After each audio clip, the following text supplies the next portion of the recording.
right, Batman.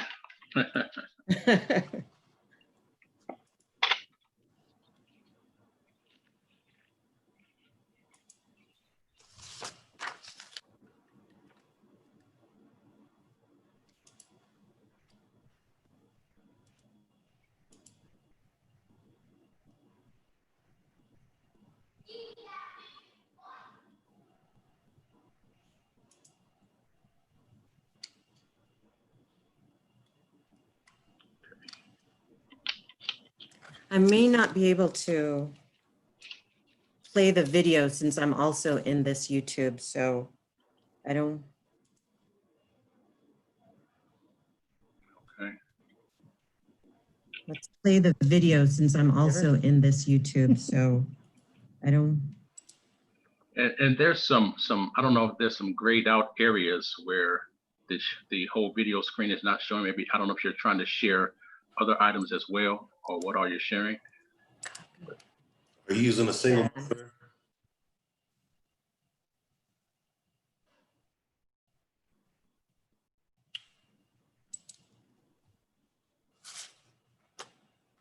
Okay.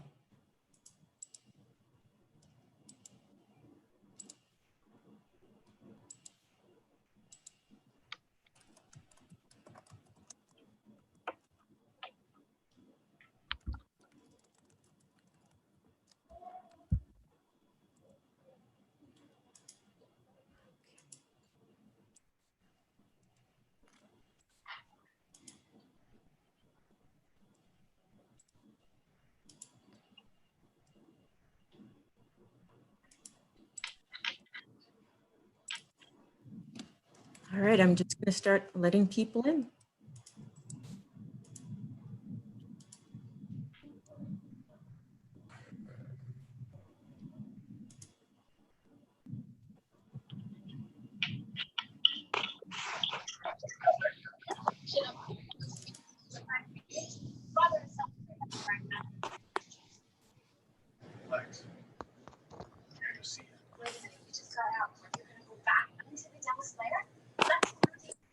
Okay, so it's 1:02 p.m. So welcome everyone.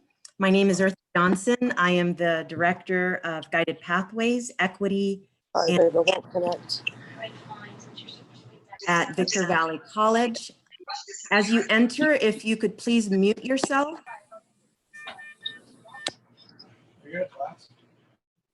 Okay, so I've placed some directions on the screen before you.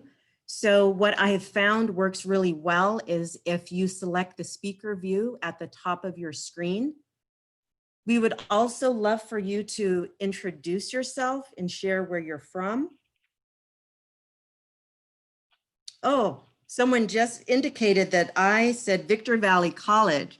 So just so you know, I am 4 months in to my position at Barstow Community College. So from time to time, I find myself using my old college in my title. So I apologize and thank you very much for letting me know. In case I make that slip again, you guys will know why I've done that. So I would like to start our conversation off by saying that this is an open forum. We welcome, comments throughout the discussion. So if you would like to share something, please either type your question in the chat or indicate that you would like to speak. I will be monitoring the chat throughout our discussion. We are also going to be live streaming this discussion on the Barstow YouTube channel. I will place the link in the chat from time to time. In the event that you might have to leave the chat and come back in, you'll realize that you can go into our YouTube channel and watch it. And if you miss any portion of the conversation, you'll be able to sign into the BCC YouTube channel and watch the entire discussion. So thank you again. I would like to, first of all, thank all of you who are participating this afternoon with us.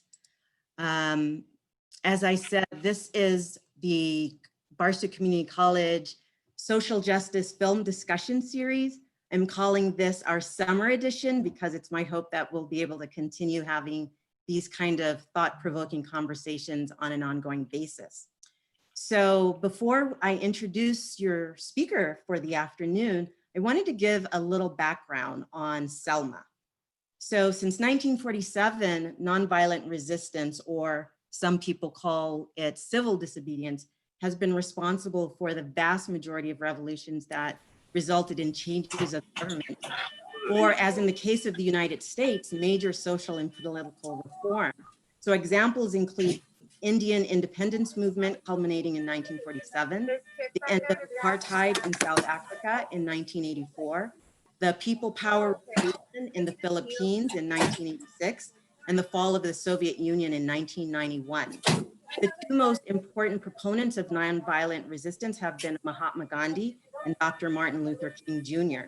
So today our discussion centers on the protests led by Dr. King that culminated in the signing of the Voting Rights Act of 1965. So as we are having this conversation, I would really like for everyone to really reflect on their initial thoughts and feelings about the movie, and perhaps as I introduce our speaker, those of you who would like to post some of those thoughts and feelings in the chat, we really welcome that kind of contribution. So please allow me at this time to introduce Dr.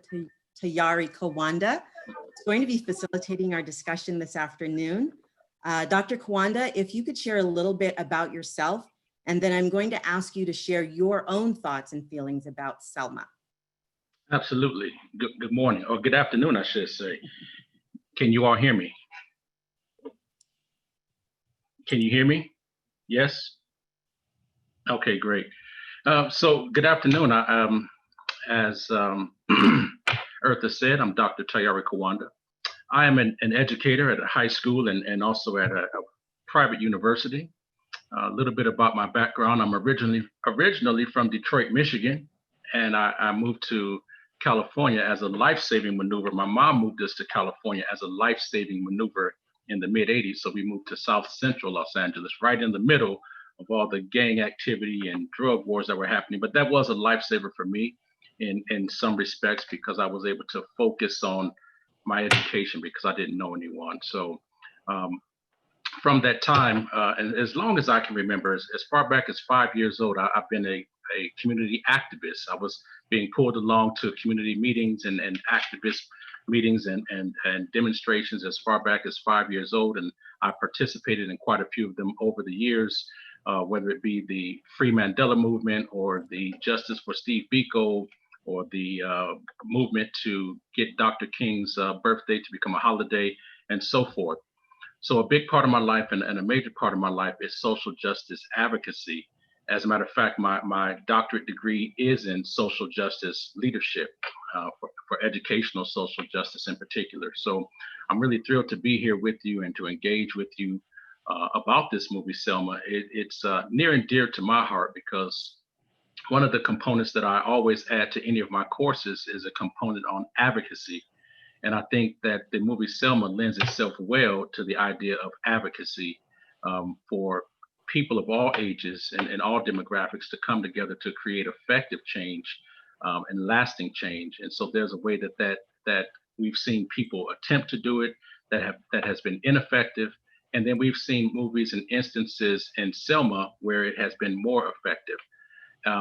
My thoughts on Selma, it's always been an inspiration to me. And even before the movie, as I watched the movie, the portrayal of the individuals and the events there, they just continue to spur memories in my mind about how it inspired me as a young person growing up in just post civil rights movement. I'd say we're still in the civil rights movement because although we've made great strides in civil rights, we're still striving to have those things be realized and to be sustained. There have been so many challenges to our civil rights, and they continue. So it's really important that we have opportunities like this to be able to get together and to dialogue and to share areas of expertise and insights so that we can ensure not only for ourselves, but to borrow a word from the Declaration of Independence, our posterity, so that they're able to enjoy those same civil rights. So I'm glad to be here. Thank you.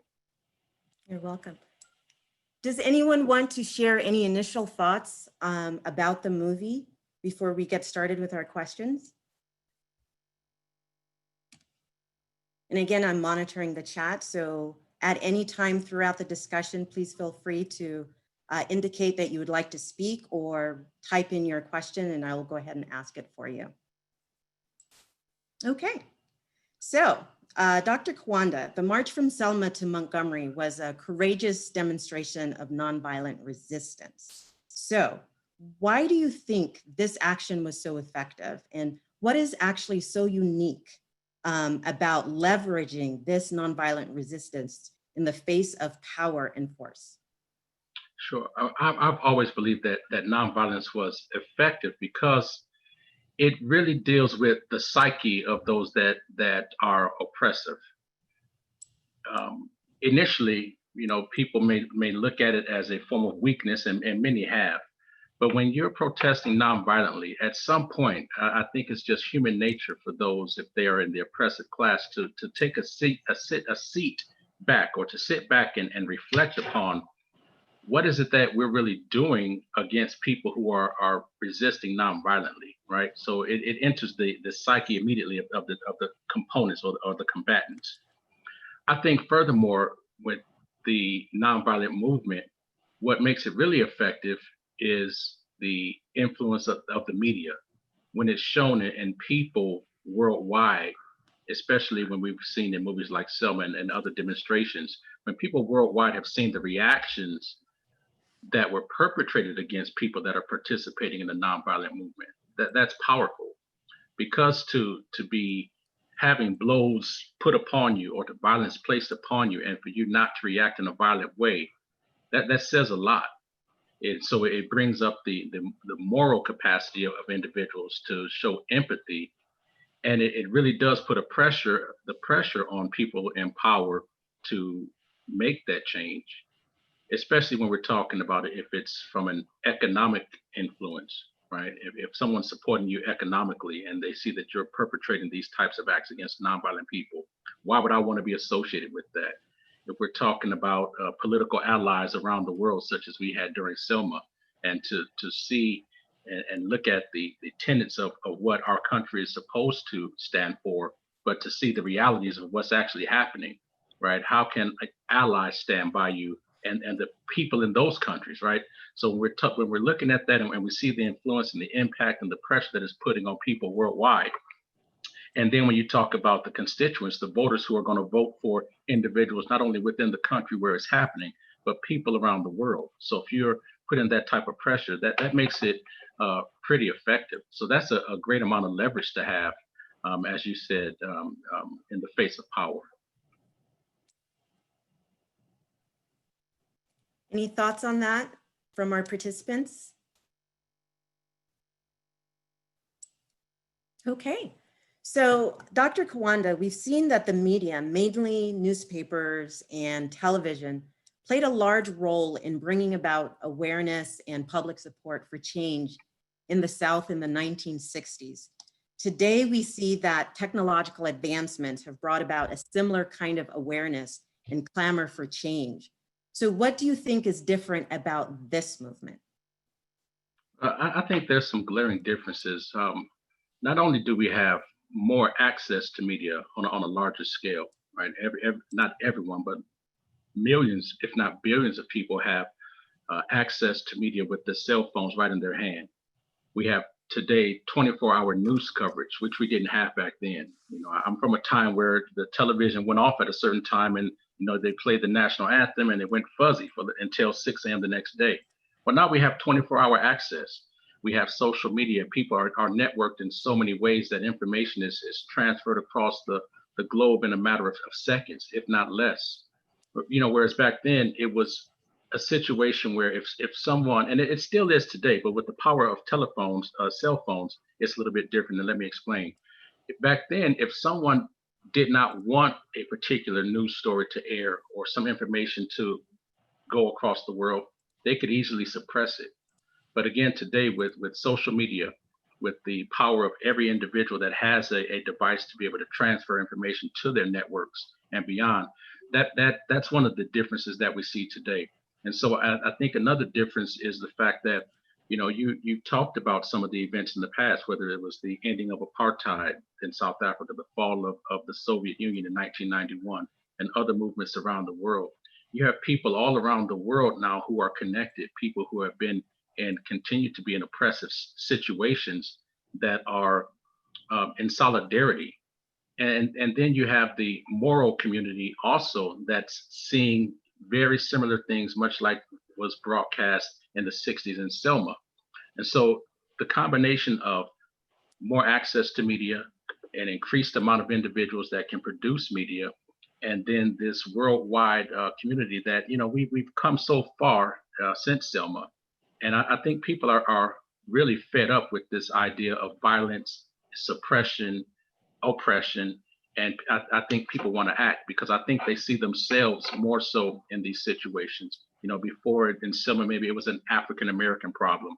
Or as LBJ mentioned it even in the movie, he said it's not an American, a Southern problem or a Black problem. It's an American problem. So it's a worldwide problem. And so people having that access to see it and to act and having a little bit of history behind, right, to deal with those, right? They've had they've had opportunities to see other situations and how to react and how to advocate and how to create change. So it's given them some examples. So today it's a bit different. And I'm glad that we have this opportunity not to experience the oppression, but the opportunity to be able to expose it and to come together as a world community to address it.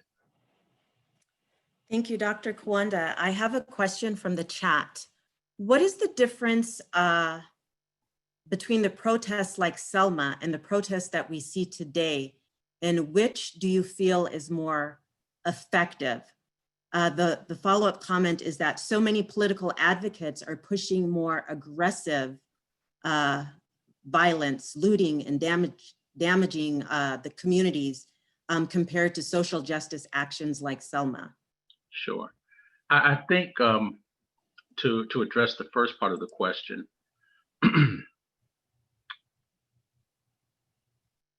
give me that first part one more time, because Sure. I had it just the first part. No. Sure. Well, basically, what's the difference between the style of protest Got it. in Birmingham Right. and what's happening now? Sure. I think one of the major differences that we see is that with Selma, you had specific leaders, right? If you look at Dr. King, he's one major leader. You could look at a few of the others in SNCC and SCLC, but there was a small core of leaders that were leading, organizing, and gathering the people together. And then there's some unspoken leaders as well, right? But there was a small core. I think the difference today is there aren't necessarily defined leaders. And I think that's a great thing in the way that we see how the world changed when Dr. King was assassinated and people were looking for who's the next leader, who's going to lead us, right? And so it left a void, and it has been a void for a long time. With today's movement, there are not too many defined leaders, right? Lots of people are leading, lots of people are advocating. So if someone is taken out of the movement, for lack of a better term, the movement hasn't stopped, right? So that's one of the major differences that I see. To address the issue of activists advocating for violence and looting, I tend to vehemently disagree with that, because it's been my experience that those that are political activists and those that are seeking positive change are not the ones that are looting. And you may have, I don't know who posed the question, but you may have seen news footage of those political activists actually working against those and discouraging those individuals from looting, because that deters away from the message that's trying to be sent. It deters away from the momentum and the ability to get others to empathize with the movement, to join it. So there has been some agitators. There have been agitators that have purposely tried to deter the mission and the vision of this movement to create effective change. And one way to do that is to loot, to burn. Now, that doesn't mean that other people have not been advantageous to take advantage of looting, but I wouldn't call them the political activists. Maybe they have been people who were opportunistic. Maybe there have been people, and I've seen people of all ages and races involved in this. Maybe these are individuals who saw an opportunity maybe just to eat, right? If we're talking about looting food, right? You see lots of people going to grocery stores, and you have all different sorts. But I would just caution anyone that would suggest that it's the political activists that are doing the looting. Political activists don't loot. Political activists organize, they advocate for political change, right? So the looting effect, that I think that would be a subcategory that's not related to what political activists seek to do. There was another part to the question that you asked also. There, if I could just comment on that also, here in, I live in Henderson, Nevada, and here in Las Vegas, you probably heard that they caught 3 members of the Boogaloo Boys movement with Molotov cocktails already prepared. And as they were marching, and as the Black Lives Matter movement was marching and protesting peacefully downtown, these guys were getting ready to start bombing areas where they were. And that was certainly a part of their mission. And I also, to agree with your earlier point, I also believe that there are people who, I think the movement was very attractive to anarchists, people who are calling for total revolution. And one way of doing it is to create all of this violence and anarchy to distract, because that will bring out more police force, that will bring out more responses, and then you get this you get all this chaos, and then what you do, then you can move in with your own particular brand of whatever government you want.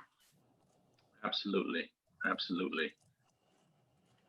I'm glad you. I was going to use the word anarchist, but it slipped my mind. But that's exactly the point I was making. Those people that are advantageous and have their own agenda that show up to the events with a completely different agenda, and it really masks the positive impact that individuals are trying to affect.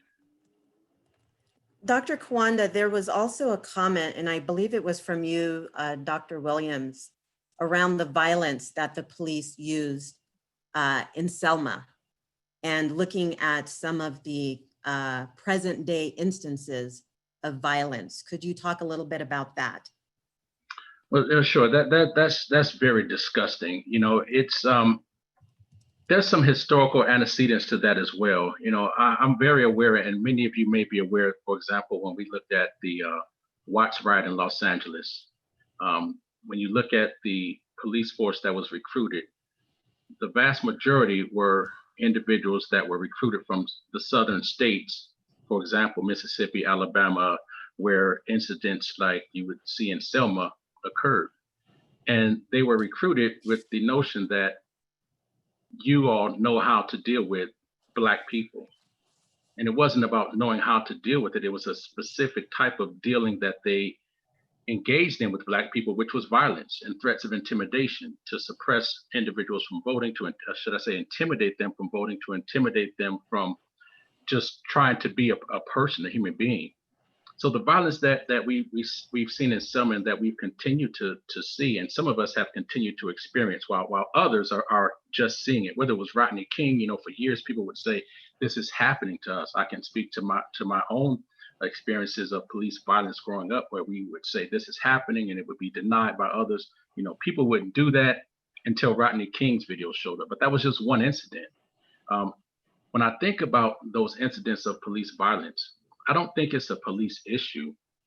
I think it's a particular issue with particular types of people. So if I'm in Los Angeles at the police department during the Watts riot, and I'm a police officer or police chief or police recruiter, and that's my type of ideology, that I'm recruiting these type of police officers, but those type of police officers have a particular mindset. And when they come into the positions of leadership and they become the recruiters, who do we think they're going to recruit? So it's sort of a generational effect, I believe, that we see happening, right? So it's a continuum. And so when we see these incidents today, we're thinking, you know, isn't this something from the past? Why is this happening? Well, it's never stopped. It's just that we have, again, so much access to social media, and folks have so much access to video record that it's become almost a daily thing that we're seeing, but it's just being revealed because of the technology. Those types of things haven't stopped, and it doesn't matter if we're here in the United States or in other countries around the world. That's the way that certain people believe that they should deal with individuals who they determine or deem not worthy of basic human rights. There's a I think question from the chat. Oh, can I just make a Williams? comment on that? I think part of Dr. Kawanda, I think the other part of this another perspective is that the police force in that case in Selma is an example. And what we're seeing now is the police and the military are used to enforce the social order. And that's used by people in power, by white male hegemony or whoever is in power to maintain social order. In that case, in Selma, it was to keep people from voting. Absolutely. For here, it's for all other reasons. And that's how we have used the police force. I mean, that's why we came up with these, as Black people, many of us we coined the term while Black, driving while Black, going to the library while Black, any other notice about while Black, because in those situations, the police were often called to maintain the social order. You're not doing what you're supposed to do as a Black person or where you're supposed to be doing it as a Black person. Therefore, that's where I'm calling the police on you. Absolutely. Absolutely. We have a few questions in the chat, so I'm going to ask our participants if we can make sure that we give everyone an opportunity to speak. We have such a short period of time, and we welcome, additional comments in the chat. So thank you so much, Dr. Williams, for making that point. And I have another question related to the points that you did bring up. So the question is, do you believe violence brings attention to the issue which is necessary to allow the core issue to be recognized, which leads for change in conversation? And of course, we're not seeing violence from the police. It would be from the protesters. Sure. No, I believe violence definitely brings attention to the issue.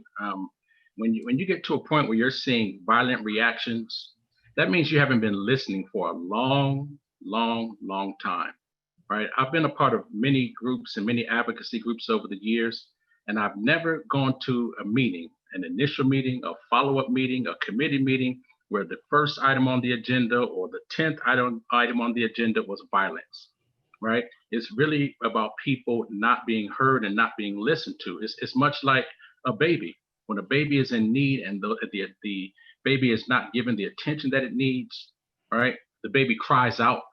So to me, violence is crying out. So if we want to use the analogy of a parent, perhaps leadership has been engaged in bad parenting and they haven't paid attention to it. So just like a baby crying out loud, right, in a violent way can bring attention to the baby's needs. Of course, violence brings attention, but the idea is that why do we need to get to that point, right? People have maybe tried multiple ways and have taken multiple avenues to have some type of redress for whatever they were going through, and it hasn't been heard. And so this is a way that I can get some attention. It's like a tantrum. So that's an indication, not of the people who are doing it, but the people who haven't been listening, I would say. Thank you. Another question from the chat was prefaced by a comment.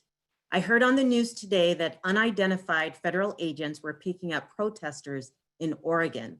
The federal stance is very different today than during the Selma period. What does that mean for the movement? I think what that means for the movement in general, how about this? I think what that means overall is that people need to, and maybe have not been exercising their equalizing voice in voting. The federal government, if that is what's happening, that may be an indication, again, as Dr. Williams alluded to before, is that they're enforcing the policies of their leadership. So if you have people in positions of leadership that are authorizing that, well, that's an indication that those are the individuals that may need to be removed or be voted out, right? I think that is what it means for the movement. So that's for the movement, it's an indication of action that needs to be taken. It's an indication of involvement and new ways of thinking about what's going on and how to activate our communities, how to activate our young people, how to solidify ourselves as individuals and as voting blocks to make changes in leadership, right? Um, it goes from not just federal, but all the way down to local, into our local communities. We need to be affecting change, utilizing our voices. Right? That's an indication of leadership. Thank you.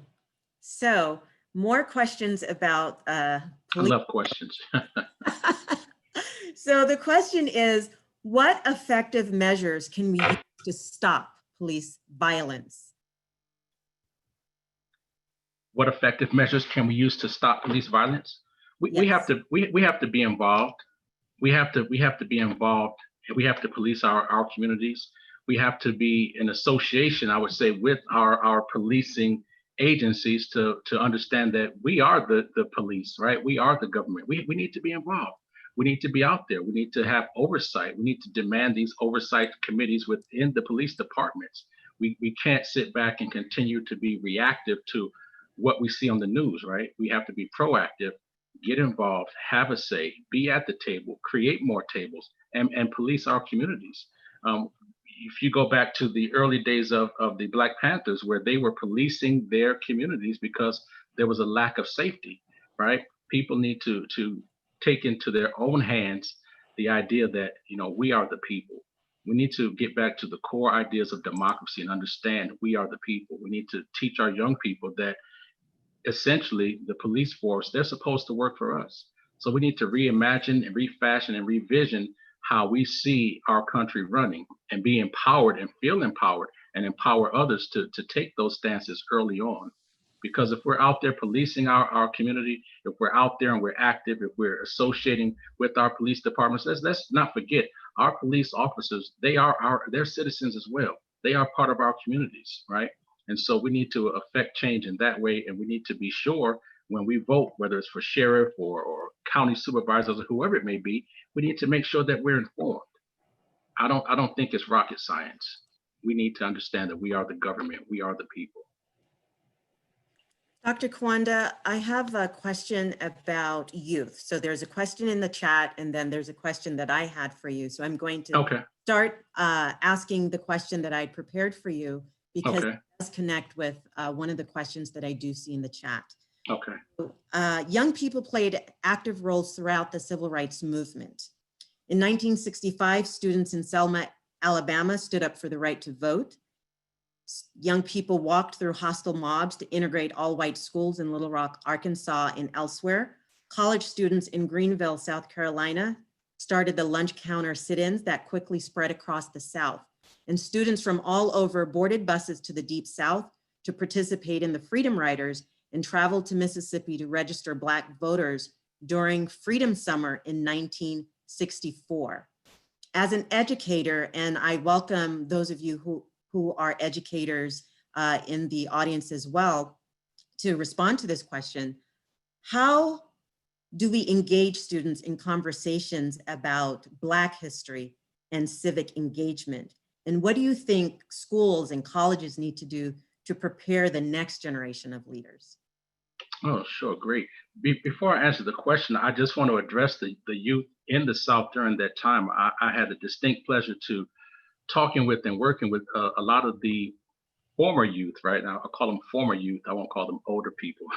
The former youth that were heavily engaged in those activities in the South. One of them being one of the sisters of the 4 little girls that was blown up. She survived the explosion and worked with her. And then Donzale Abernathy, Ralph Abernathy's daughter, and a few others. And what I was led to understand was that young people in those situations became involved because oftentimes their parents couldn't, because there were threats of their job security, there were threats of their family security and safety. So young people did get involved.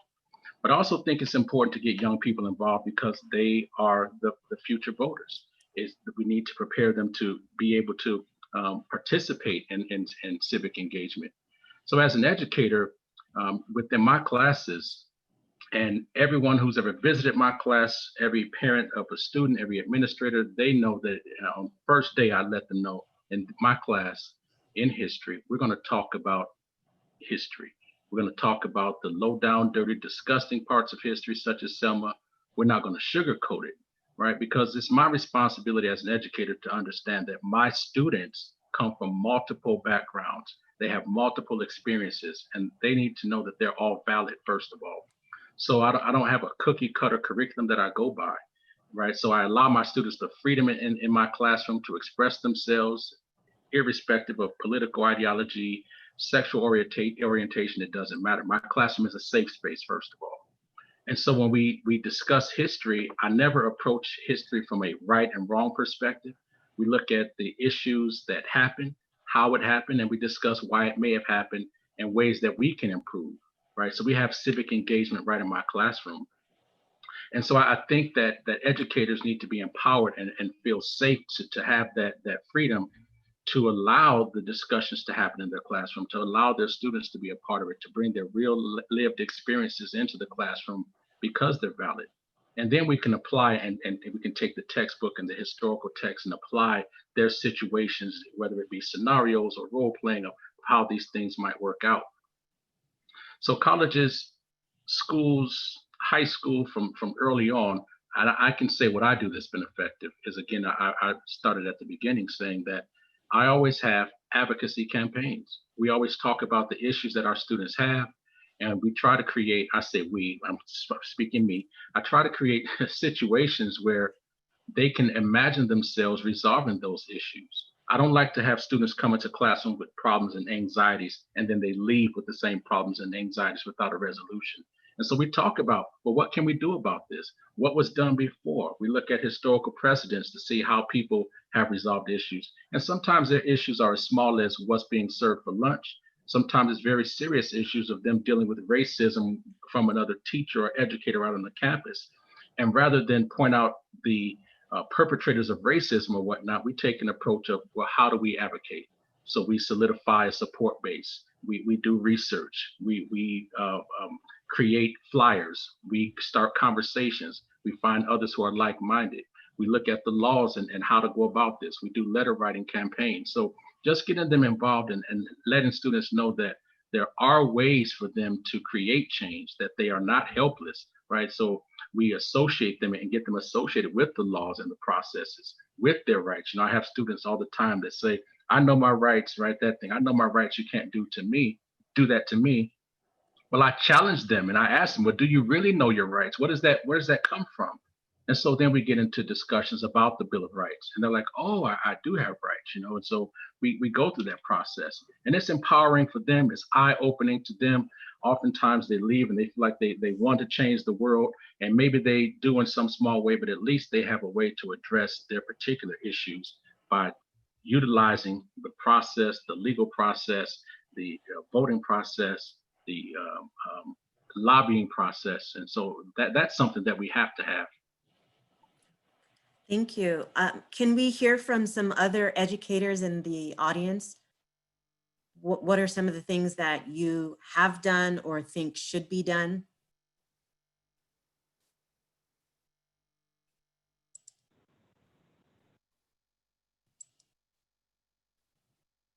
We're a little bit behind. Is there a number that you want us to call to let Okay.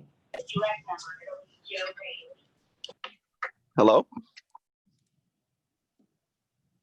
Yes. Hello? Hey, Hi. hi. Pastor Earl, did you have a comment?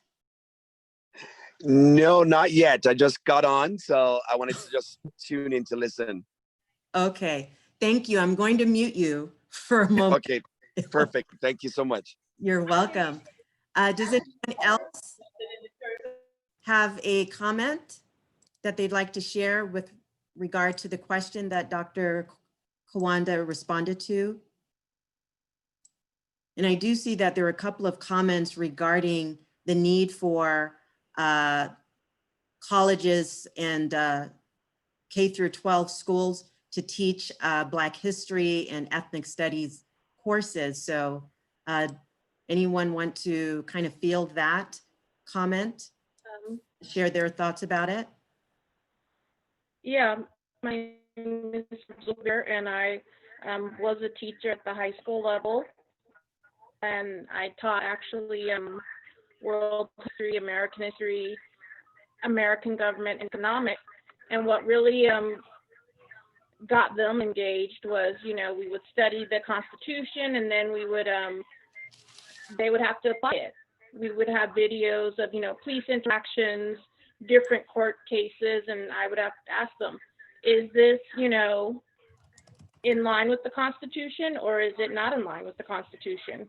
So it was, you know, real videos that had just happened, you know, within the past 5 years in real life cases, and they had that chance to apply what they learned, and they were able to demonstrate that they understood the theory of it and also understood the practice. So making sure these abstract ideas are unlocked for students, that we show the real life applications for them, was really important. And they were really engaged because they could see, oh, my rights apply now. Oh, cases are still ongoing for my rights.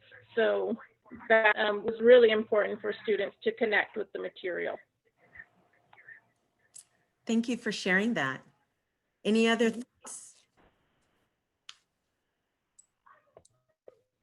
Hi there, this is Jackie Sims from El Camino College. Thanks again for putting on these forums. I'm really enjoying and getting a lot out of it. I had a couple of questions for Dr. Kawanda. You had talked about anarchy earlier, and I wanted to know your thoughts on how our current administration, including the president, tries to incite such a system so then they can enforce the violence that he's been, you know, having rhetoric about. And then I had another question regarding a quote I recently heard about: a system cannot fail a people for which the system was never designed for. And so as we talk about, you know, reform and everything else, I'm wondering if all these years we've been just putting Band-Aids on the situation, because when you watch the movie Selma, we're still in that same exact situation 50, 60 years later. So is it time for just tear everything down and start from scratch to make things as equitable and as equal as they need to be? Thank you. Thank you.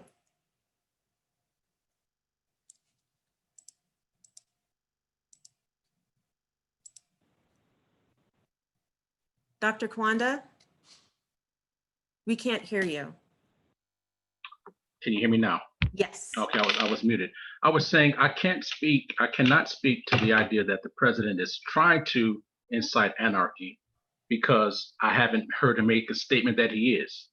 I can, however, speak to the idea of leadership not being responsive to the needs of individuals. I can speak to the idea of leadership turning a blind eye to situations where we would think that leadership would, especially the leader of the entire country, would not only be sensitive, but would be proactive to resolve some of those issues. I do understand.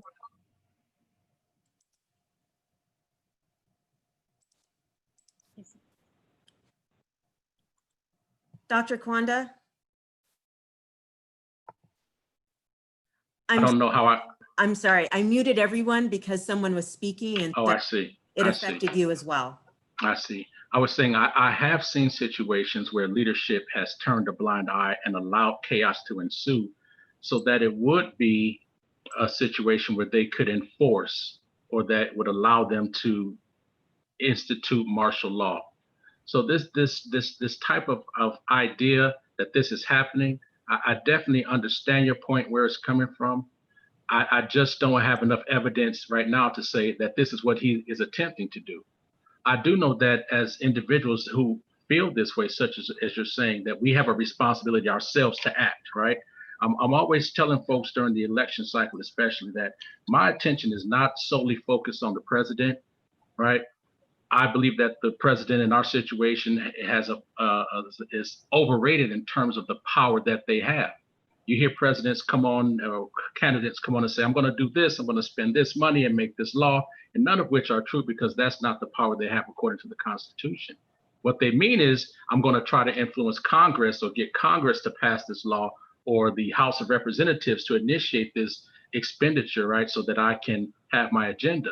So what I would caution people to say is, in this election cycle and every election cycle, of course, the president is important, but please try to focus on your House of Representatives and your congressional vote as well, because we can see throughout history, many presidents have had agendas that didn't go through because they were blocked by Congress. Many people overlook that. As far as the second part of your question, the comment of that a system cannot be fixed or addressed that was already designed a certain way. And I've heard that statement a lot. The system is working just as it was intended to work. It's not broken. This is what it was designed for. And you addressed, should we just tear it down? Is that the answer? And I would say that we don't need to tear it down. I think we have a great system in theory. I think, again, what it boils down to is people engaging in the system that want change. Many folks sit on the sideline and complain. And I'm quick to tell folks all the time, if you're going to complain, and I'm not speaking to anyone here that's addressing this, I'm saying this is what I tell people. If you're only going to complain about something, but you aren't going to take the action, excuse my language, I'm not cussing, but shut up. That's what I just want to excuse that language. That's rude to say. But just, sit on the sideline and be quiet, because if you're just on the sideline complaining but not engaged in the process to change, you're wasting my time for me to listen to it, and you're wasting your energy to express that concern. So I think the system is a good system. We need to be active in the system. When you look at the election cycles and you look at the voter turnout rate, particularly in major cities and inner cities, it's deplorable. And a lot of that can be skewed by many factors. A lot of it may have to do with voter suppression laws, which we may talk about in a moment. But still, I see many people that sit back and still believe that my vote doesn't count. And then they go out and influence others that their vote doesn't count. And they sit back and watch the election happening and saying, see, it didn't matter, but they didn't vote. And we've seen far too often where just a few thousand votes here or there may have swayed the election in another way. And I don't care what political party that you represent. The idea is, if you want to have your say, be involved. I think that's what we need to do. It's about being involved in the process. Dr. Kawanda, I have a question related to groups that were involved in the civil rights movement. There were numerous groups, including the Dallas County Voters League, the Student Nonviolent Coordinating Committee, the Southern Christian Leadership Conference, and the White Citizens Council. I do believe that there are some members of the SCLC on the line right now. So perhaps some of those members could contribute to the conversation as well. So I wanted to ask you, what are groups doing currently in present time that will lead to reform, lead to social change? What kinds of groups are represented just nationally, and also here in the high desert? We seem to be disconnected in many ways from larger, metropolitan cities, but I know that we do have an NAACP, in the high desert. We have the SCLC. So, again, those members who are part of those groups, if you'd like to share some of the things that you might be doing, but can you respond to any groups or organizations that you're aware of that are actually heeding the call to action and actually involved in encouraging people to turn out to vote? And we'll have a question around, voting rights as well, but Sure. I know that was kind of a long question, but I wonder if you could also, lend your thoughts on that briefly and allow some of the audience to respond as well. Sure. I'm aware of quite a few groups, and I hesitate to mention any specifically because I'm not endorsing any particular groups. I am endorsing the idea that we need political change and effective change. However, here's what I would say, that there are groups here in the high desert. There are groups that you mentioned, NAACP, SCLC, Black Lives Matter. There's various groups against political ignorance. There's quite a few. Here's what I would like to say about that. It's been my experience that oftentimes, so let's go back to Selma. We saw all of those groups come together to collaborate, right? And although there may have been some tension between leadership that wasn't always highlighted explicitly in the film, that's just a byproduct of any time I have 6 brothers and sisters now. When we get together, sometimes we don't always agree on particular methods. My point is that the groups that we do have, oftentimes, some groups are too concerned with their group being the vanguard, or their group being the one that's going to get the credit for making change, or their group being the one in leadership. And so sometimes it tends to keep groups from working together. They have the same mission overall, the same core values overall, and there might be some slight differences that keep them from, I don't want to work with that group because of some historical situation, right?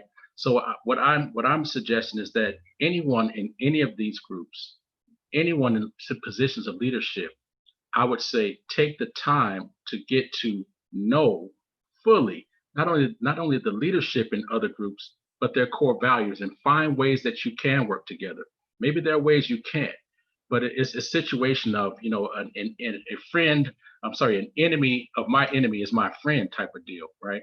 So if we have these core values, we have to find ways to set aside our egos. We have to find ways to set aside our desire for glory and leadership, to understand that we have a core mission to assist ourselves presently, to assist our children who are coming up, and to form these, united fronts for change. And I think that's one of the reasons why we are sometimes still dissatisfied politically, is because you've seen our vote splintered, right? Well, we're going to vote this way and we're voting that way, and we have those rights to do it. But when you have core values, sometimes you have to come together as a block, right? Let's create this mission, and tomorrow we can deal with our separate issues. But right now we have this mission to accomplish. So there definitely are groups out there. Again, I don't want to mention anyone over the other. I may be affiliated with some of those groups, and I'm not putting out an endorsement. I am endorsing collective community action, though. And perhaps everyone here as an individual can look up through social media and look up through some of your local leadership, and find these organizations, join the ones that align with you, but also, again, be aware of other groups with a similar mission. And if their cause is not the same as yours, find those areas where you do agree. Find those areas where you can work together to affect the change that you want. Does that make sense? Absolutely. Does Okay. anyone like to contribute to that point? Hi, I chime in as a member of the SCLC. Yes, we're doing a lot of things, and thank you, Dr. Tanaka Wanda, for your remarks. That absolutely goes on. Everything you see in the movie in Selma, the intergroup stuff, playing against the group, Malcolm X versus Martin Luther King, non-Black leadership, saying this is the good one, pick this one, this is the bad one. Don't get along. All of that is still going on to this day, actually. So thank you for bringing that up. And different ways we found to kind of get around that is just, getting all the groups together, getting the labor unions together, getting different groups together with different interests to focus on, we want to be here for Black lives. So how do we move forward with that? Yeah.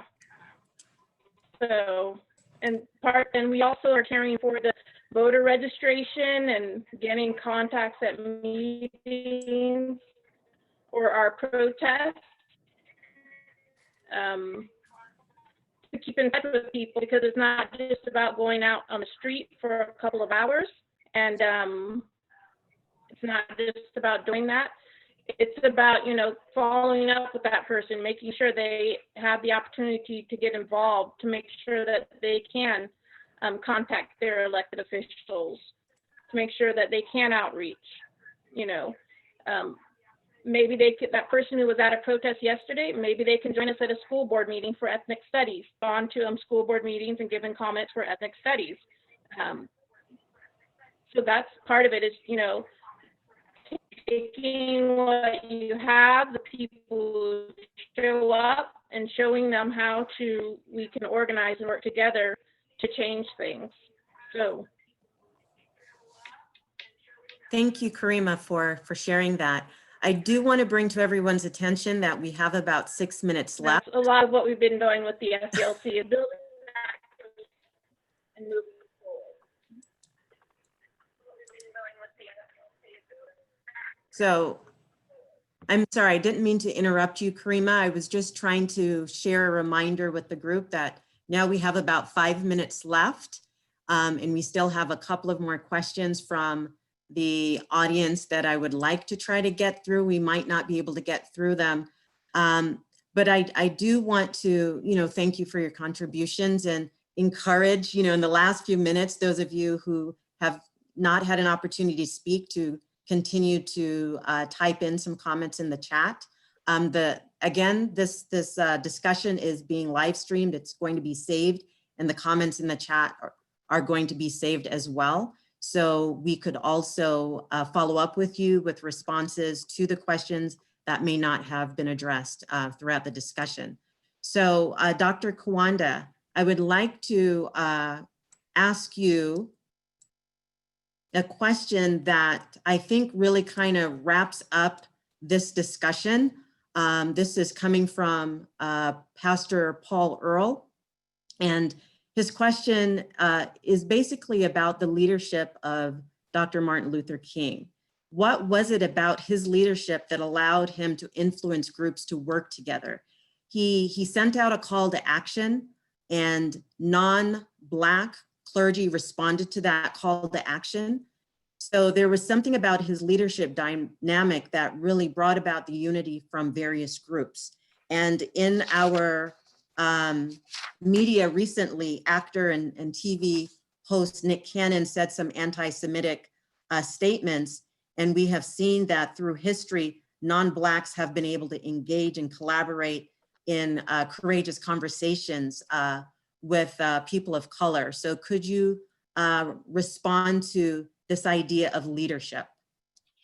Sure. From my perspective, I think what it was about Dr. King's leadership style that enabled him to bring in so many diverse groups of people, first was the moral authority, his moral lens and his moral compass. I think, secondly, I don't think he led from a point of self-interest. He wasn't a politician trying to, obtain some particular office, even though he probably easily could have been. He was being targeted for cabinet positions within the president's cabinet. But I think his idea, which I would say is similar to my idea, for really a genuine love for all people, right? His disinterest in power and his overall interest in moral relationships for people in general. I think his message of love, his message of hope, his message of nonviolence is attractive. It's something that I speak to audiences about in terms of, why do we have so much discord amongst races? Years ago, there were race riots among Latino and Black students, and I was able to work with some individuals to talk with some groups about those interactions and to really let them know, or to get them to think about, what is it that you're fighting for? And most oftentimes, even in our society today, when I see groups that are disgruntled with each other and blaming each other, it's really the idea that we all want the same thing. We want decent housing, safe neighborhoods, decent food, clean water, safe environment for ourselves and our children. I think everybody wants that. And when you don't have it, it's easy to blame someone that doesn't look like you. And so that's the spark that starts the discord. If it wasn't for that group, I would have it. If it wasn't for that group, I would have it. And unfortunately, you have these hate mongers out here that fan those flames of blaming this group or that group for not having it, right? And so if we are able to educate ourselves and our children to see beyond that we all want these, there's a lack of resources, we want resources. How can we collectively come together to obtain them, to make sure that my neighbor has theirs and I have mine? Because if my neighbor is satisfied, I'm satisfied. I often speak to people and say, when I vote, I don't always vote for my interests. I look at my neighbors, I look at my students, I look at my colleagues, and I vote for their interests sometimes above my own. Mine is included, but they are my interests. So if they're satisfied, Why do I have to have a fear or an anxiety about them? Because they have the needs that they desire. So that allows me to have mine. And so I think Dr. King's disinterest in self and his overall interest in the entire body is what attracted so many other groups from ethnic groups or whatever to the cause. It's really about humanity. And so that's what I've tried to portray in my classes and to my students and to get them to understand, right? It's basic principles. And if you want to attribute it to biblical principles of love thy neighbor as you love yourself, how much more basic do we need to be than that? Again, if my neighbor is satisfied, I'm satisfied. And I think that was the difference. Again, I think there's so many people, and I'll just briefly talk about this, Eartha, if I may. Okay, if I could interject for a Oh, moment. sure, of course you can. Okay, we have reached the 2:00 hour. So I am going to offer the opportunity for those of you who may have other commitments to sign off. If you are able to stay on and listen to Dr. Kawanda respond to this particular question, please do so. I do have one other question from the audience that I would like to share with you and would love to have others also continue to participate in the discussion. So I'm just giving everyone kind of the heads up, time's up, but we can still continue with our conversation. Go ahead, Dr. Kawanda. Sure. I was saying that, let me make sure I remember what I was saying. Wow. Don't ask me, I have too many questions. No, I got it. And we can go to another question while I recall. It'll come back to me. Okay, so Selma really was about the Voting Rights Act of 1965, right? So we see the history where the history of voter discrimination, and today we continue to see new and different challenges to equal access to the votes. So my question is, what concerns might you have about efforts to block citizens from voting in this election? And how do we raise awareness of the importance of voting? And how do we engage citizens and get out the vote kinds of efforts around election time? Right. Yeah, it's really disgusting. Looking at Selma, and I think it was Jackie, may have been Barbara or someone else who said, from Selma looking to now, we're in the same situation pretty much. Oh, it's terrible. I go back, it really became alarming just prior to 2013, right? And in 2013, the Supreme Court struck down a major portion of the Voting Rights Act.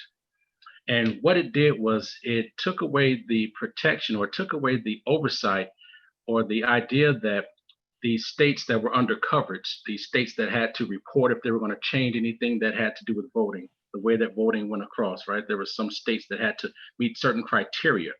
Well, they removed that, right? So now these states immediately in Texas, they instituted voter restriction laws, voter ID laws. Alabama, Wisconsin, Indiana, Iowa, the majority of these states were unfortunately or fortunately, I don't care one way or the other, were states that had Republican leadership. And the idea of suppressing the vote, someone said this, rather than why not go out and try to secure the voters that you want as opposed to taking away the rights. Just the other day, there was legislation, or the Supreme Court pretty much effectively removed 1 million voters from their ability to vote in Florida. They have the right as convicted felons to vote, but what they did is pretty much implemented a poll tax, meaning that these ex-felons could vote if they could pay the court costs that they had accrued over time. So that's a poll tax, all right? So this has gone on for some years back and forth. So I'm really concerned when people don't understand that voting not only affects their ability to create and affect positive change, but it creates or it affects your ability to vote. Because when you vote in individuals in the executive branch who have the ability to place judges on particular courts, circuit courts, Supreme Court, et cetera, with specific political ideologies, and you don't have any say-so over that, you've given over control to individuals that don't have your best interests in mind. And so now we see that. We see that in the circuit courts across the South, and again through for whatever reason, mostly states with Republican leadership. So they're changing laws, they're limiting people, removing people from the voter laws, and it's really ridiculous. So it's a great concern to me.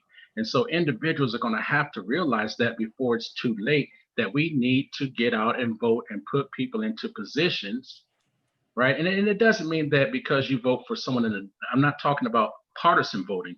I'm talking about people that have a moral compass, people that are determined to do what's right. You don't have to be Democrat, Republican. I voted Democratic, I voted Republican, I've been a Democrat, voted Republican, vice versa. It doesn't matter. I'm looking at the person that's in the office, the person and what they're attempting to do, right? Oftentimes we get, pushed and you have to be one or the other, right? You have to choose sides. You got either a Democrat or a Republican. I voted again as a human being. And again, just to sum that up, we need to pay attention and be aware of what's happening before pretty soon, none of us are able to vote, right? So those of us that can, we need to be able to influence and educate others, drag them to the polls with us to vote, bring them in blocks, do your own voter registrations, ensure on that day that you're going in droves to vote 3 times. Don't do that. Don't do that. Say go home and shave and vote again. Don't do that. No, but with all legal measures, be sure to be involved, because this is something that is very scary and something that is plotted and it's been perpetrated and it's been calculated to remove particular people from the voting polls. And particularly it's younger people who tend to vote more progressive. And it's definitely affecting minorities, particularly in the South, where these poll taxes are affecting people who are poor. Dr. Kwanda, there are 2 questions related to what you just shared. The first one is, how do we take responsibility for our community by voting, by engaging individuals in the vote? And the question is coming from someone who's African American, so the our community would relate to the African American community. And so how would you say that we can encourage those individuals within the African American community to vote and to participate in social groups that are there to advocate for change? And if I didn't relay the question correctly, if my questioner can correct me in the chat and I will re-ask. Okay. I think it's a simple question with anyone that you want to encourage to vote. It's a simple question of, are you satisfied? Are you satisfied with the way things are going in your life? Are you satisfied with your schools? Are you satisfied with your community? Are you satisfied with the lack of grocery stores in your community? Do you have concerns? What concerns do you have? And so when you get people to reflect on the concerns they have, or the things they want, or the things that they are dissatisfied with, I think that's a natural conversation and a lead in to say, well, if you aren't satisfied and you do want these things, here's what you have to do. Now, you just told me you wanted something. You told me you weren't satisfied. How dissatisfied or how desirable are you of these topics? So let's put your money where your mouth is. Let me show you how this process works. And it's the process of voting. And now that, I have you, let's go get another one. And let's get another one. And let's just replicate that conversation. It's like the commercial back in the day. Again, you tell 2 friends and they tell 2 friends and so on and so on. And it replicates itself, right? So I think it's very simple. We just need to, make it less complicated. Let's not have the conversation so complicated. These are about basic human needs, desires, and wants. But when we make it complicated and convoluted, and when we talk in a language that maybe people don't understand, it may be a turnoff, or it may be something they shy away from. So we need to, again, make the process of voting in our political process seem normal, just as breathing air. so that people understand that, oh, this is just how we make change. Unfortunately, I think so many people have been so disaffected because generationally they have been disaffected and by the political process, right? And so if I hear that my mother, my aunts, and my grandmothers, they all voted, right, and nothing's changed for them, or I know that they all graduated and went through college, but there's still nothing's changing. Maybe I don't see that process as something I can believe in or something that I think can affect change. But we also have to look at, well, what did grandmother, auntie, et cetera? There's other factors that may have come into play. So it's not enough to just look at those examples and say it didn't work for them. Let's figure out why it didn't work, and let's have some stick-to-itiveness, and let's make that process happen. But again, just the conversation. Are you dissatisfied? Is there some change that you want? Here's how it happens. And then we just continue to grow that block of people until that's the message of the day. That's the message on the street. That's the conversation in the schools. That's the conversation in the restaurants. That we need to make that a normal, everyday conversation about ourselves and our communities. And then voting becomes normal. Political participation becomes normal. So in previous film discussions, we've talked about the fact that those who were formerly incarcerated have had their right to vote taken away. In the chat, someone has also talked about the fact that African Americans tend to vote the least of all minority groups. And so you mentioned disillusionment, but there's also the idea that many people do not know what to vote for. As you said, there's a lot of information that's very highbrow, very convoluted. Even how questions are posed seem to be intentionally confusing. So how do we simplify the process? How do we educate the community? And how do we engage those individuals who think they cannot vote or do not know what to vote for? Right. First, let me say, not only is that idea of losing voting rights because you're a convicted felon or in prison disgusting, but many people don't know in some states, when you are incarcerated, they remove you from your neighborhood and take you far off to another location. And then those locations are able to count you as a part of their population for representation in Congress. So not only is your community where you live, not only do they receive less representation in the process, but now they've transferred you and thousands of others to other communities, usually in suburbs, and now they get to count you as a part of their population. It's like the new 3/5 rule in reverse or something. I think, again, the way you educate, you have to find and work with people who can influence, first of all, young voters. Let's talk about young voters. Bring in some people. In my classrooms, they say they're bad students. I've never had a bad student. I've had students that needed to revision themselves and find themselves.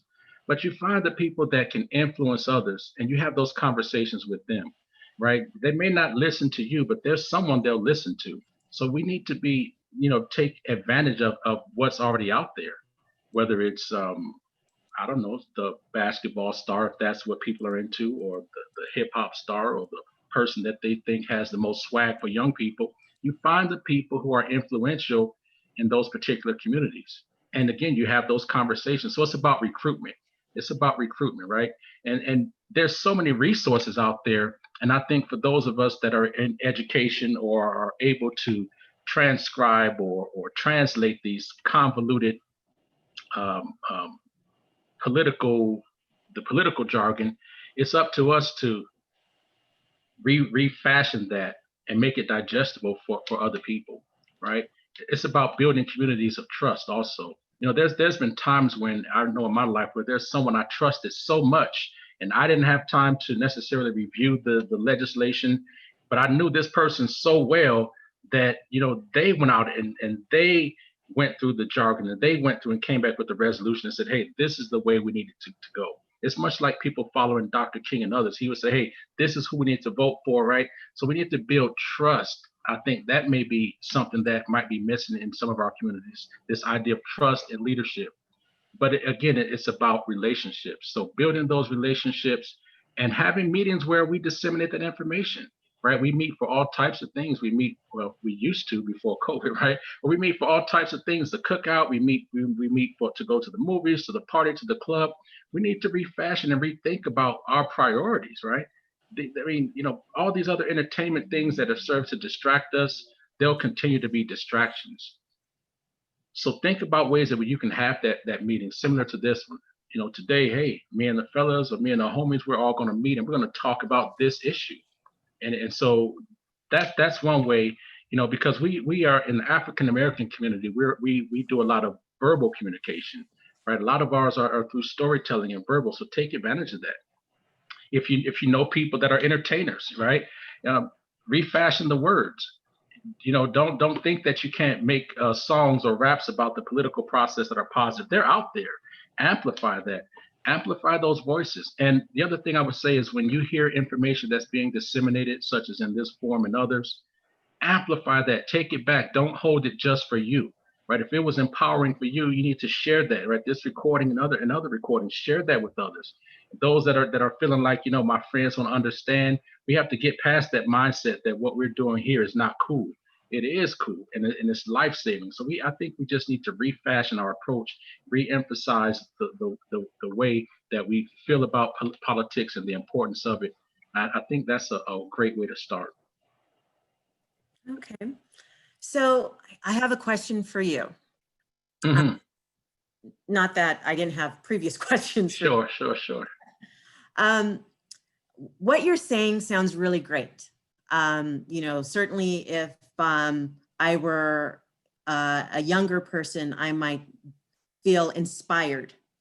But because I'm not, I'm a middle-aged woman. And so I have, lived through certain experiences that tend to make you feel jaded or disillusioned. Yes.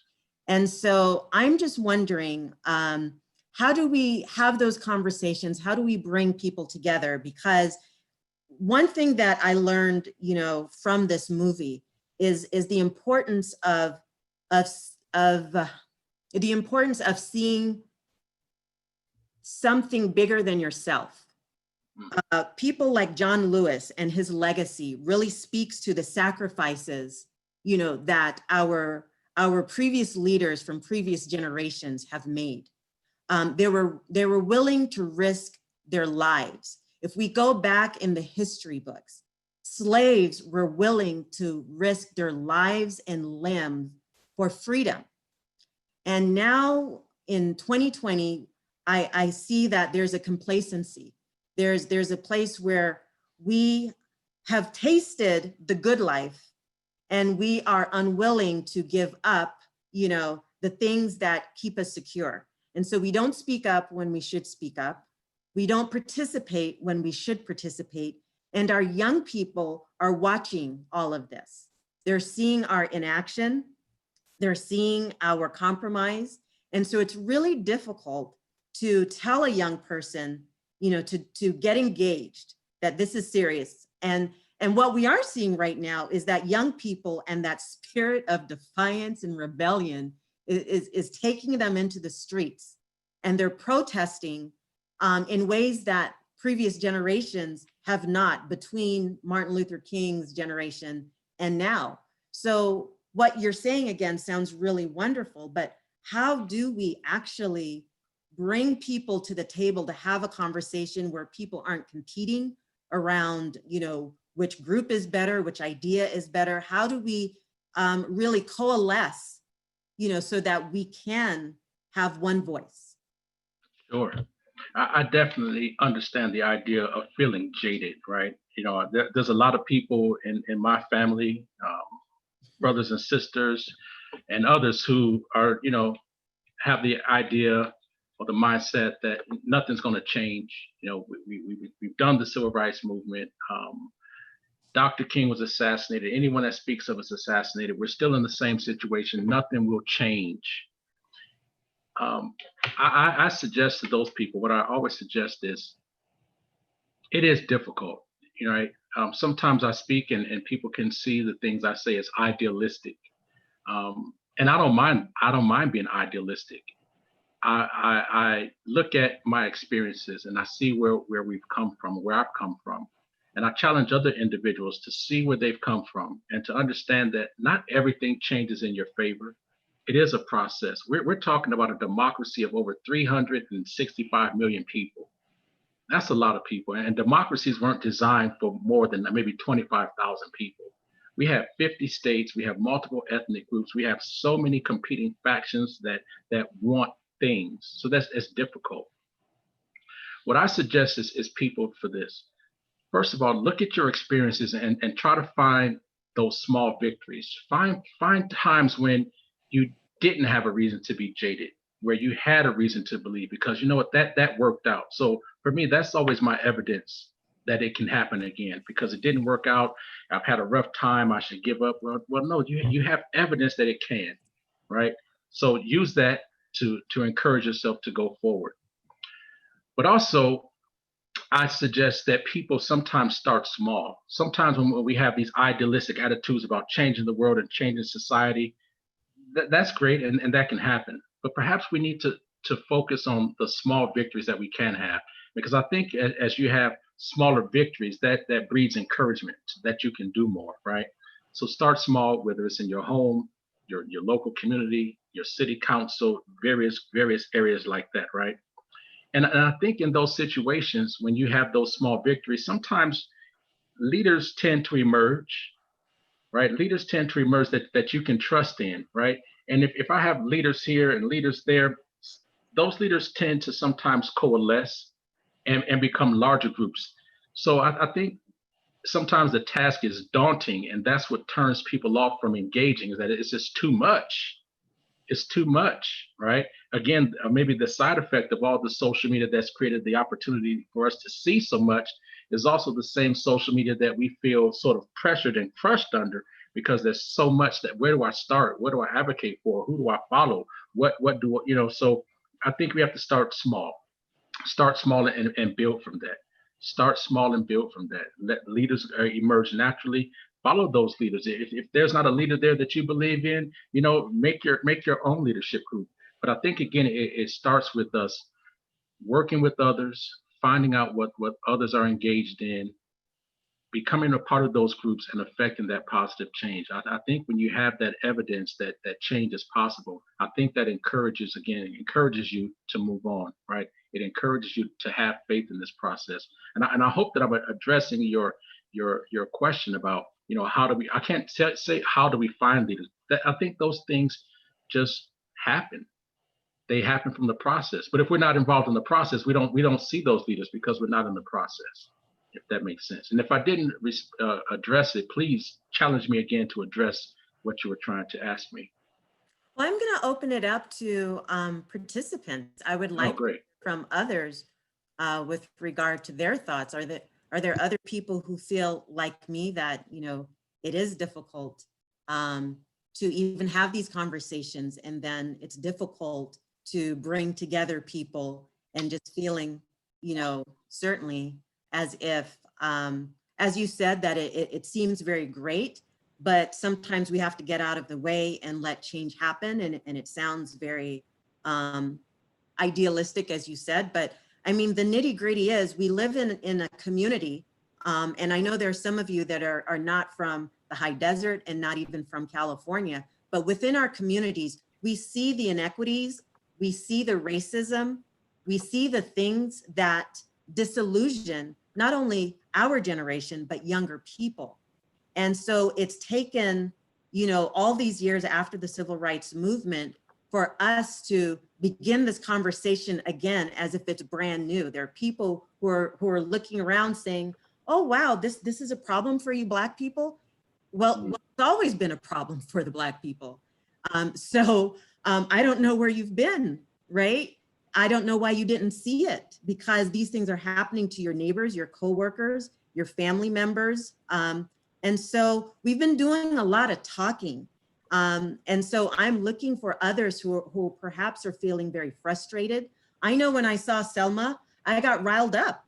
I got really riled up, especially when in one of the scenes, I saw one of the police officers pull out a bullwhip to hit someone, as if we were in the 1700s.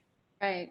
That angered me. And I remember watching Roots. I am of an age, despite my denial, where I saw Roots on TV when it first came out. Yeah. Right? And I remember as a child, I went to school and there were only 3 Black kids at that school. And I was mad. And in my innocence, I don't know, what I was mad at. Well, I know I was mad at Sandy Duncan. I was mad at Right. Kizzy. And to this day, I don't like Sandy Duncan. I don't like her Triscuits commercial, anything about Sandy Duncan. She Because did her job. there was something about what I saw and something that my unformed mind could not understand about how someone can treat another person that way. And so we're seeing it. We're seeing it now because of technology. And I think someone mentioned it in the chat, that our young people, are utilizing technology in ways that we have not. And we're seeing these images of violence and just depravity, and it hurts the soul. Black people are walking around traumatized. And so I don't just like to know if there are other people who are feeling like me as well. And I see Dr. Williams, you unmuted yourself. So you want to talk about Sandy Duncan? Are you talking about me? Yes. Oh, okay. I didn't realize I was unmuted. As I shared with you yesterday, I wouldn't have watched Selma, but for the fact that you asked me to watch it. Because when I see movies like this, I am a professional librarian. So I have read every book and seen all of this information. And I remember not going to work the following day after seeing the autobiography of Miss Jane Pittman, and having my white colleagues tell me what a wonderful movie it was. And oh my God, that was so sensitive. And did you watch it, Barbara? And I said, no. They said, well, why wouldn't you watch it? I said, because if I had watched it, I would come in here with a machete and you all would be running out the front door. Okay. So, and I said, and since I don't want to be violent, I'm not going to watch it. And I was joking, and they knew I was joking, but that's basically how I felt about it. I think I want to go back to something Dr. Kawanda said about how to cope with this. And, I'm old enough, again, as I shared with Eartha yesterday, I was a freshman in college, or a sophomore. I think I was a freshman in college I was a freshman when the March on Selma occurred. And I was at Mills College. I was a freshman. I was the only African-American in my dorm. And in fact, of 750 girls at the college at the time, there were only 10 of us. And 5 of us were freshmen. So that kind of gives you the ethnic spread. Well, in my dorm, the other young women, all white, were so outraged. They took after watching this on television, now we're all sitting in the rec room watching this, the march, the actual march, and the bullwhips and all that. I saw that in real time. And I remember just kind of being at one time stunned, but at the same time, my parents had been fairly active in my hometown. So, and my mother had, during the Montgomery bus boycott, my mother would drive her friends to work who worked in white homes across town. So I was kind of, and I remember meeting Reverend Shuttlesworth early on when I was about 10 or 11. So it wasn't real shocking to me because I'd paid attention to all this kind of stuff all along. But the girls were so upset. They raised money. They took the money from their from the Coke machine sales and whatever else they could pass the hat with, and they sent it to Selma, to the marchers. They sent it to I think they sent it to SCLC. I'm not sure who they sent it to now. It's been so long. But and the thing is, and it's like you said, we've always dealt with this, but I think the main thing is find a group of folks who think like you do and do action. I've been very active in the League of Women Voters, and I'm now very active in the Women's Democratic Club, which is the oldest Democratic club here in Nevada. And we are doing stuff that relates to the direction that I want to go in, that I feel that we should be going in. And you have to do that. If you watch shows like we watched yesterday on Selma, you can become so paralyzed by anger and by depression, because I actually felt depressed after I watched it. I had to really, I was very depressed, Eartha. I want you to know that. I sacrificed that for you. And so, Thank so you.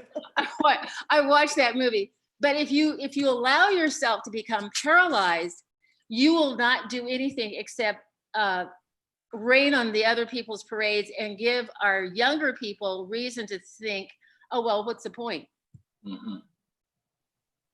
Absolutely. Thank you. Anyone else would like to share? Eartha, this is Lillian. Hi. I feel the same way. I'm 57 years old, and and I've been after this whole thing with George Floyd and things. It's not like this is new to us.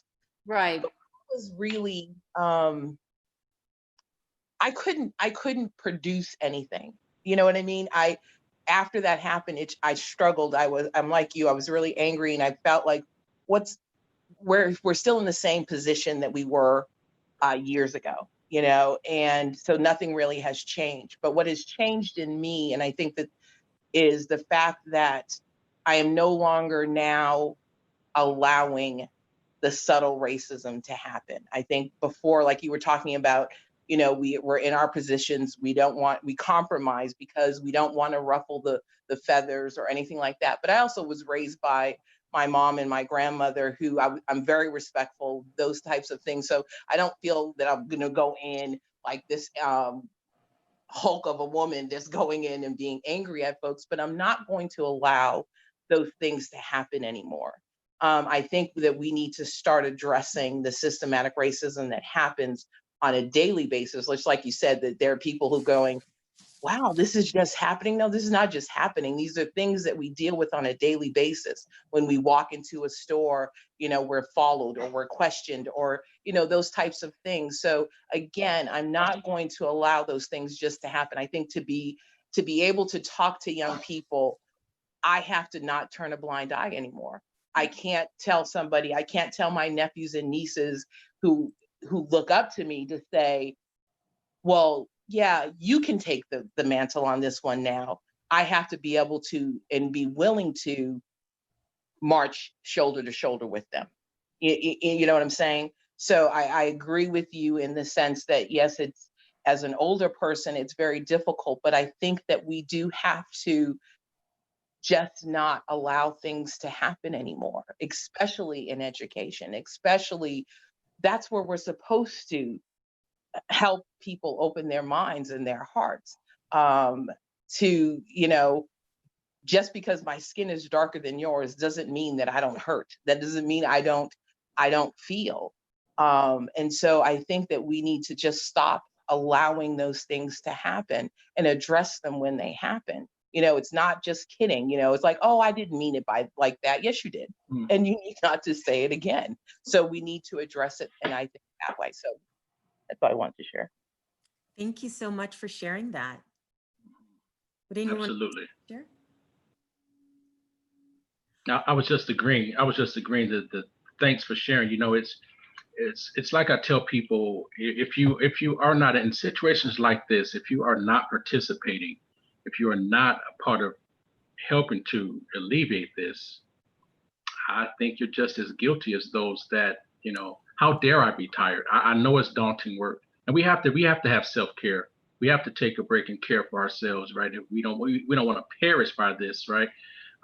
So we need the support groups of each other. We need these types of conversations where you hear others say, I'm going through the same thing. That's somehow in itself encouraging and whatnot. But I tell my students at all the time that the work of a social justice leader, it's exhausting. But the idea is that you've taken on the responsibility, and that's not something you can give away. You can't take the Batman logo off and retire. There's no retiring from this, right?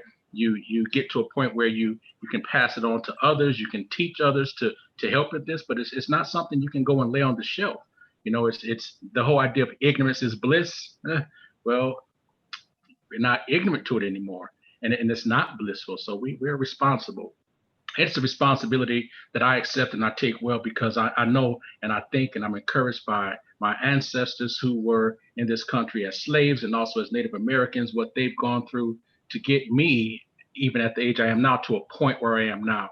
That's what encourages me. How dare I think I can take the day off or the time off, even though, you know, you have to repair and self-care, but how dare I be tired of this after all they went through for me to get to this point, and the responsibility I have to my children and grandchildren and my community, my neighbors, and even others that don't think like I do, right? I can't give up on them and think that just because that's the way things have been done, that that's how it's going to be. It will be if we sit aside and do nothing. So we have to be involved in this change to create change. And as it was stated by, I don't know if it was in this group or another one, you know, the whole idea of this love is that, you know, we're investing and we're working for some things that some of it we may not see the effect in our lifetime, but for those that will be here, you know, we've done the work, and we've put into it what we can to make sure that they will see it.